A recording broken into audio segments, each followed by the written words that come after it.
Hello everyone, welcome to our video lecture series of Geotechnical Engineering.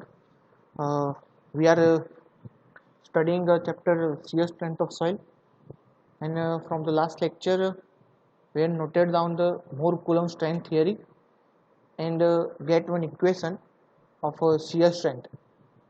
Like you can see on your screen, which is a C plus sigma tan phi, right, from the Moore-Coulomb strength theory के ऊपर से. और हमने ये जो Moore-Coulomb strength envelope था उसके बारे में भी डिटेल में समझा है. Normal stress versus shear stress का जो ग्राफ प्लॉट करते हैं जिसमें C कोहेजन है और phi angle of internal friction है.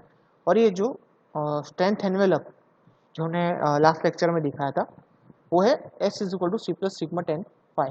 This is your failure envelope line, right. So from the basis of this equation today we are going to elaborate a type of soil based on the total strength, right. So there are three type of soil in short.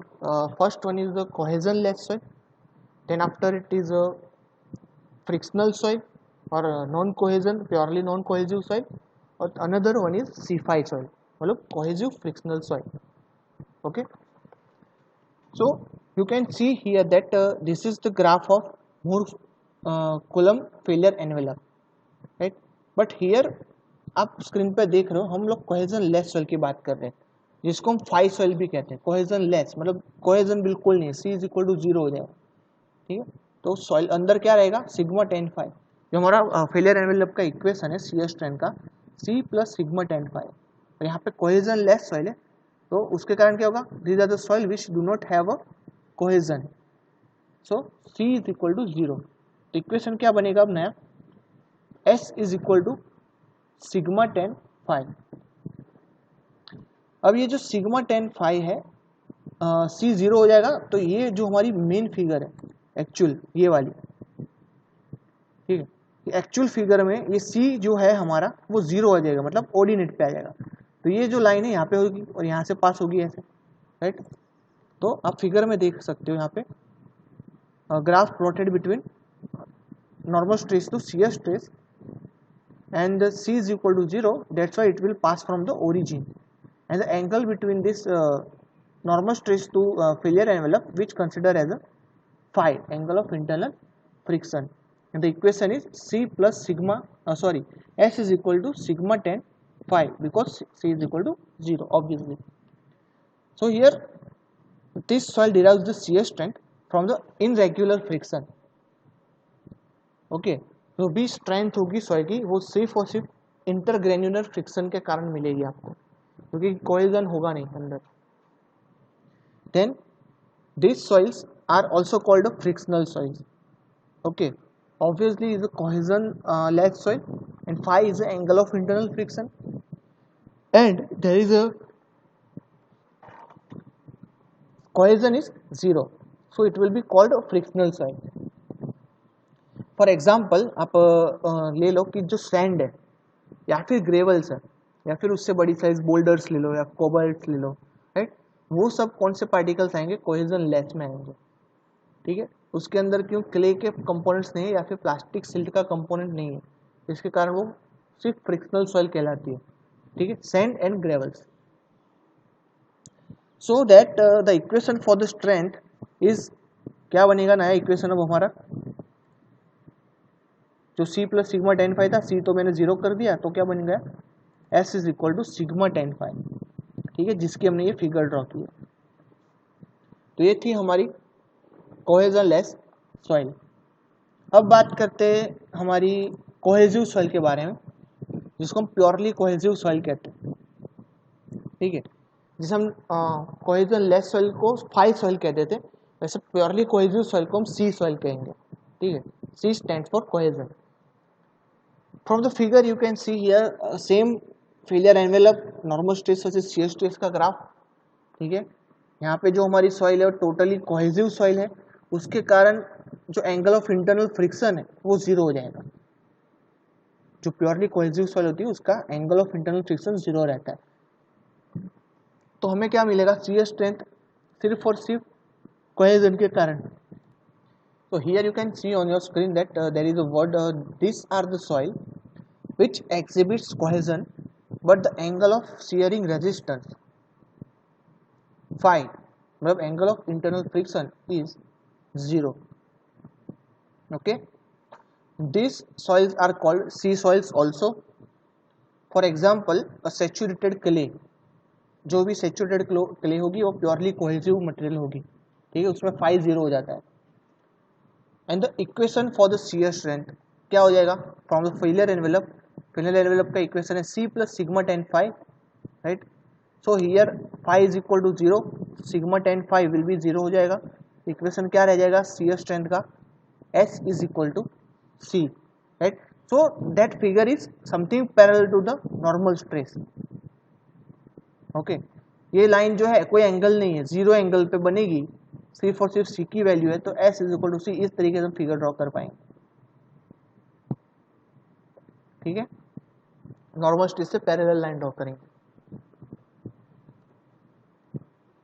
फिर हमारा आती है cohesive frictional soil, जिसको हम C5 soil भी कहते हैं. तो C5 जो सॉइल है वो एग्जैक्टली हमारा जो मोर कूलम फेलियर एनवेलप है वही फिगर होगी इसके अंदर, ऑब्वियसली, ठीक है. नॉर्मल स्ट्रेस शियर स्ट्रेस का ग्राफ, नॉर्मल स्ट्रेस और शियर स्ट्रेस का ग्राफ होगा, कोहेजन इंडिकेट किया होगा, angle of internal friction indicate किया होगा, एंड दूसरा क्या किया होगा इंडिकेट फेलियर एनवेलप की लाइन, राइट. जो कोहेजन फ्रिक्शनल सॉइल है तो वो क्या होती है कि this is the composite soil having C and phi both.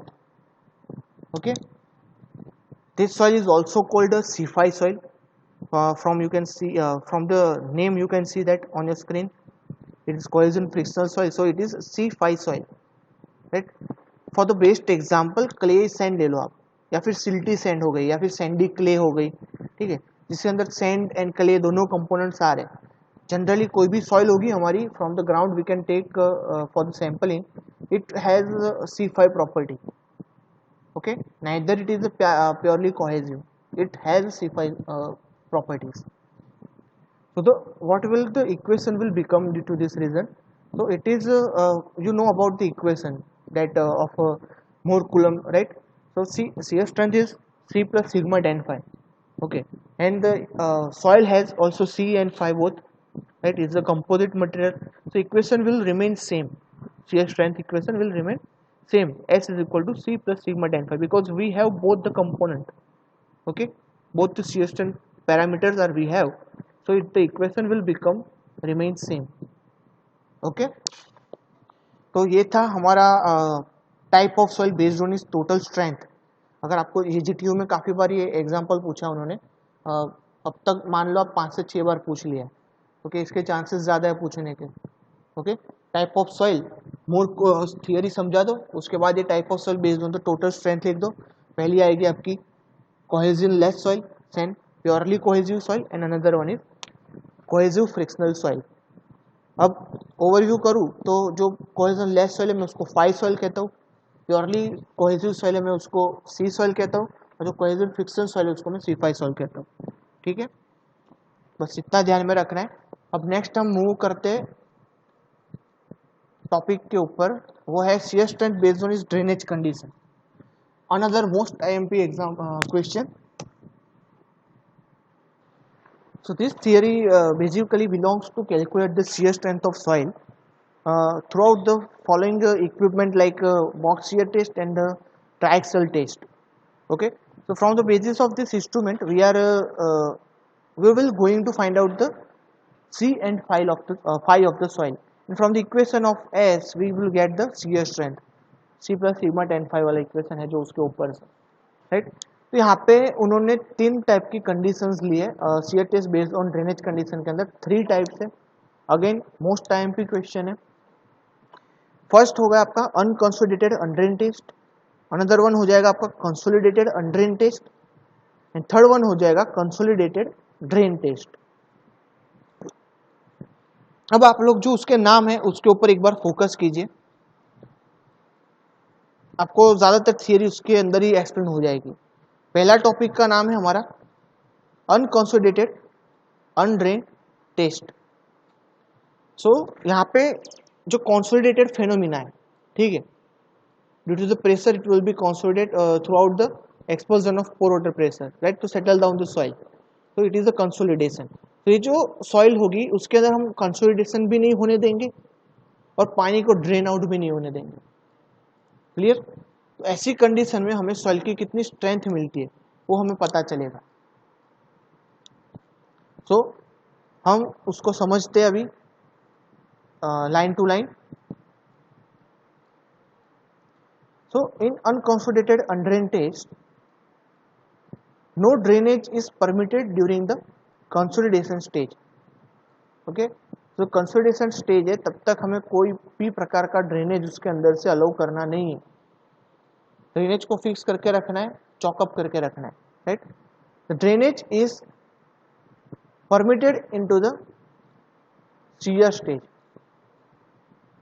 अब जब शियर स्टेज आता है उसमें दो स्टेज होता है. First one is settlement stage, दूसरा आता है shear stage, right. Settlement stage में क्या होता है कि सॉइल जो है थोड़ी कंसोलिडेट होती है. अब ऐसे टाइम में हमें क्या करना है, ड्रेनेज को जीरो रखना है, ड्रेनेज होने नहीं देना है, ठीक है. और उसके बाद आता है अपना शियर स्ट्रेंथ टेस्ट. अब उसमें क्या करेंगे, हम सब रिलीज कर देंगे, सॉइल को अलो करेंगे टूटने के लिए, फॉल होने के लिए, राइट. तो ऐसे टाइम में हम क्या करेंगे कि ड्रेनेज परमिटेड कर देंगे, ओपन कर देंगे, ठीक है, शियर स्ट्रेंथ के टाइम पे. तो ये अनकंसोलिडेटेड अनड्रेन टेस्ट का सिंपल फेनोमेना है. उसके बाद आता है as no time is allowed for the consolidation for dissipation of excess pore water pressure, the test can be conducted quickly within the few minutes. तो ये लाइन से हमें क्या समझ में आ रहा है कि इस टेस्ट के अंदर हम लोग किसी भी प्रकार का dissipation of pore water pressure allow कर रहे नहीं है, ठीक है. पानी को अटका के रखा है. उसके कारण क्या होता है, जो कन्फाइनमेंट प्रेशर है बहुत ज़्यादा क्रिएट हो जाता है, पानी कहीं पे जा नहीं सकता. तो कन्फाइनमेंट प्रेशर के कारण सॉइल पे ज़्यादा लोड लगेगा और क्विकली टेस्ट हो जाएगा, अपना सैंपल क्विकली क्या कहते हैं फेल हो जाएगा, शियर के अंदर फेल हो जाएगा. ये टेस्ट काफ़ी स्पीडी है, स्पीडी रिजल्ट देते हैं, ठीक है. इसी के कारण हम इस टेस्ट को क्विक टेस्ट भी कहते हैं. ओके.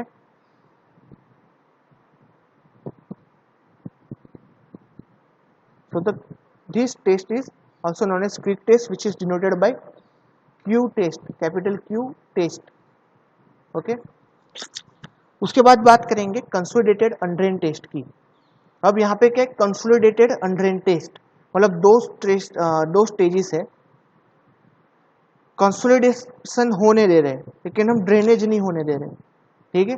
सेटलमेंट स्टेज में हम कंसोलिडेशन होने देंगे, शियर स्टेज में जो ड्रेनेज पोर्शन है वो कैंसिल कर देंगे, बंद कर देंगे.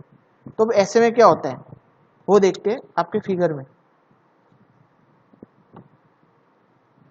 So in the consolidated undrained test, the specimen is allowed to consolidate in the first stage. The drainage permitted until the consolidation complete. Okay, first stage में हम लोग कंसोलिडेशन होने देंगे. उसके बाद सेकंड स्टेज में क्या करेंगे, जो ड्रेनेज पोर्शन हमने फर्स्ट स्टेज में बंद कर दिया था उसको वापस अलो कर देंगे, ओपन कर देंगे. क्लियर. उसके बाद the second stage when the specimen should be sealed, no drainage is permitted. So इस स्टेज में जब तक हमारा सॉइल सैंपल से कहते हैं शियर में फेल नहीं हो जाता तब तक हम ड्रेनेज को परमिटेड नहीं करते. ओके. जैसे शियर स्टेज में आता है ड्रेनेज कैंसल, उसके पहले कंसोलिडेट होने देते थे, सेकंड स्टेज में हमने ड्रेनेज कैंसिल कर दिया.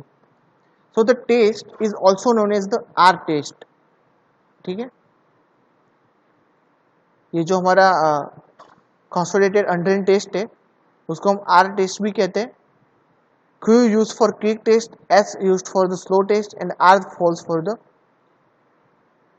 remaining. मतलब remaining क्या रहा, क्विक और स्लो के बीच का, remaining between the Q and S.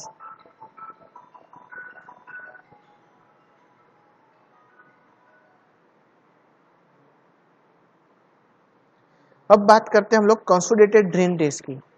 So the consolidated drain test has a drainage in permitted in both the stages. the sample is allowed to consolidated in the first stage, and when the consolidation is complete, is shared all any so rate to ensure that is fully drainage condition and ice success pure water is 0. ओके, यहाँ पे जो excess of pore water pressure रहेगा ये test के अंदर वो 0 हो जाएगा। क्यों? क्योंकि इसके अंदर फर्स्ट स्टेज में हम कंसोलिडेशन भी अलाउ करते हैं और ड्रेनेज भी अलाउ करते हैं। ठीक है, तो ये टेस्ट क्या हो जाएगा? This test is also known as the drainage test और slow test, so it will be the slow test. सबसे स्लो प्रोसेस होगी क्योंकि कंसोलिडेट भी होने दे रहे, पानी भी ड्रेन आउट होने दे रहे, तो डबता जाएगा ऐसा है जैसे लोड देने से। जबकि बाकी के पोर्शन में क्या होता था कि आप लोग भले लोड ज़्यादा दे दो बट कन्फाइनमेंट प्रेशर भी साथ में काम कर रहा है, तो ज़्यादा लोड के कारण क्या होता है, कन्फाइनमेंट प्रेशर के कारण और ऊपर के लोड के कारण सॉइल फेल हो जाती है। बट ऐसे केस के अंदर ये चीज़ नहीं होगी। यहाँ पे क्या हो रही है, सॉइल है एकदम सॉफ्ट मटेरियल होता है, उसका मोल्ड बनाओगे वो डबता जाएगा ऐसा है। ओके,